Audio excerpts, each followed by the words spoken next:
Pakistan selectors ने अब last moment पे फिर से एक चेंज किया है इंग्लैंड स्क्वाड में और लेग स्पिनर जाहिद महमूद को स्क्वाड में इंक्लूड कर लिया है। अभी बहुत शोर शराबा हो रहा था जब से टीम अनाउंस हुई, स्पेशली कामरान गुलाम को लेकर कि कामरान गुलाम जो बांग्लादेश के खिलाफ टेस्ट स्क्वाड में थे, जिन्हें एक भी टेस्ट मैच नहीं दिया गया और फिर उन्होंने चैंपियंस कप डोमेस्टिक टूर्नामेंट में दो बैक टू बैक हंड्रेड्स बनाए।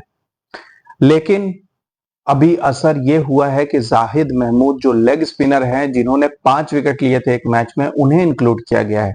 जाहिद महमूद इस टूर्नामेंट के सेकंड हाईएस्ट विकेट टेकर हैं 10 विकेट के साथ।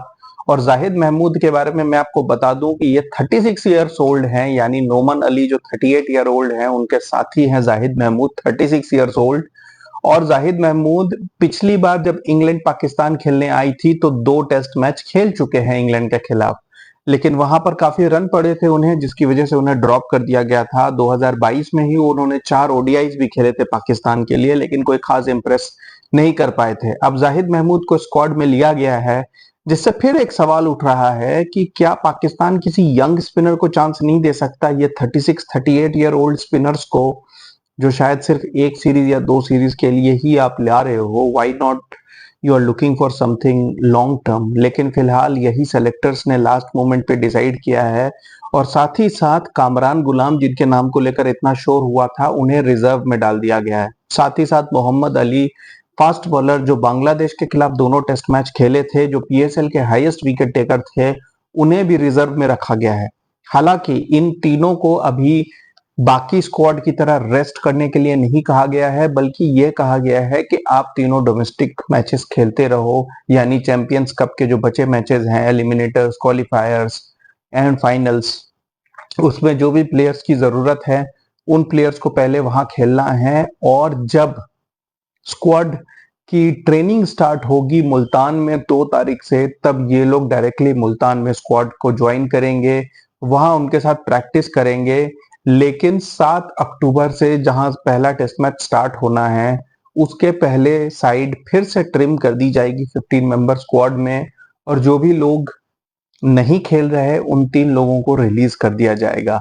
आपको बता दूं कि मोहम्मद अली को शायद इसलिए लाया गया है क्योंकि शाहीन शाह अफरीदी के पैर में बहुत नी में स्पेशली एक बहुत बड़ी इंजरी हो गई थी during the last game he played. उसके बावजूद, वो नी इंजरी के बावजूद बैटिंग करने आए थे, जिसको लेके काफी क्रिटिसिज्म हो रहा है। शाहीन शाह अफरीदी ने ये सोचकर ये काम किया कि वो कैप्टन है और वो ब्रेवरी दिखा रहे हैं कि नी इंजरी के बावजूद मैं बैटिंग करने आया, it will be remembered as one of the bravest things. लेकिन वो ये भूल गए कि ना तो ये कोई बहुत बड़ी टेस्ट सीरीज थी, ना ही ये वर्ल्ड कप था, ना ही ये इंडिया के अगेंस्ट कोई बड़ा मैच था। ये एक डोमेस्टिक टूर्नामेंट था और शाहीन शाह अफरीदी ने जो किया उसे सरासर बेवकूफी मानी जा रही है कि जब आपकी नी इंजरी है और अभी इंग्लैंड के साथ इतनी बड़ी सीरीज है, तो आपको अपनी नी को बचाकर रखना चाहिए, ना कि हीरोइज्म दिखा के आप बैटिंग करने चले आए। शायद उन्हें बैटिंग से काफी ज्यादा प्यार हो गया है रिसेंट दिनों में, जो उनकी स्टेटमेंट, उनकी बातचीत से समझ में आता है। लेकिन फिलहाल शाहीन शाह अफरीदी की ज्यादा जरूरत एज अ बॉलर थी, तो इस वजह से इस डिसीजन को लेके काफी क्रिटिसिज्म हुआ। और शायद उनकी इंजरी का स्टेटस अभी पीसीबी को क्लियरली नहीं पता है, शायद बहुत सीरियस इंजरी नहीं है, लेकिन still as a precautionary measure Mohammed Ali को बोला गया है कि आपको अवेलेबल रहना है जस्ट इन केस इनकी इंजरी हो जाए। कामरान गुलाम को शायद सोशल मीडिया और बाकी लोगों से जितना प्रेशर आ रहा था, उस वजह से कहा गया है कि आप भी रिजर्व में रहें, जबकि कोई चांस नहीं है कि कामरान गुलाम को टीम में अपॉर्चुनिटी दी जाएगी, क्योंकि कामरान गुलाम एक मिडिल ऑर्डर बैट्समैन है, जहां Bobji the king, Bradman south Shakeel और सुपरमैन रिजवान खेलते हैं। सलमान अली आगा भी काफी फेवरेट हैं, तो इन चारों की जगह पे उनको खिलाने की कोई जगह है नहीं टीम में। एज एन ओपनर ही सिर्फ कुछ स्लॉट्स हैं, जहां पर ऑलरेडी 4 ओपनर स्क्वाड में डाले गए हैं। तो फिलहाल कोई चांस नहीं है कि कामरान गुलाम स्क्वाड में आएंगे, और जाहिद महमूद को शायद नोमान अली या अबरार अहमद से ही रिप्लेस किया जा सकता है, क्योंकि मेरे ख्याल से नेट बॉलिंग में इन बॉलर्स की स्टेटस देखी जाएगी, क्योंकि अबरार ने काफी पुअर बॉलिंग की थी चैंपियंस कप में। तो शायद अबरार के बैकअप में जाहिद महमूद को रेडी किया जा रहा है कि दोनों ही लेग स्पिनर हैं।